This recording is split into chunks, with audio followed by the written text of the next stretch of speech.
Good evening. I'm Brittany Pallets. He says it's his job to protect the people who elected him, even if that means going against federal law. A Kentucky sheriff says that he is gaining support from across the country for his stance on possible gun regulations.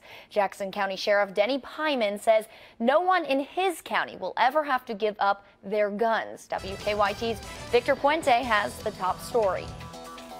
Sheriff Denny Pyman received a round of applause from the group gathered at Opal's restaurant this afternoon. Almost 100 people came out to hear him talk about his stance on gun control. It doesn't matter what he passes. The sheriff has more power than the federal people. They need to go back and study that. We're a commonwealth. Pyman says he decided to speak out after a resident told him about their concerns over gun control discussions in Washington. He said, "What are you going to do about this?" And I said, "Well, to be honest with you, he's not coming in here and taking our guns." He said, "Do you really feel that way?" I said, "Well, yeah." While residents spoke out, it was Pyman who did most of the talking. He says the people of Jackson County are safer when they're armed. I'm an elected official just like the president of the nation is.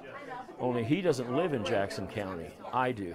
He doesn't know these people here and what threats they live with daily. I do. After the meeting, I asked Sheriff Pyman what steps he'd be willing to take to make sure no guns were seized in Jackson County. Well, we'll see when push comes to shove. It's going to have to go into the courtrooms. It's not going to be, we don't want a bloodbath out here in our community when they come in to take guns. It's going to have to be taken care of in a courtroom before it gets to that point.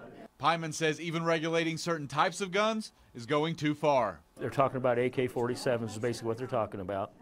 I can honestly say that there's probably 1,000 of them here in our county. I have been to many crime scenes, I've been to shootings, I've been to everything, but I've yet to have to come up against one.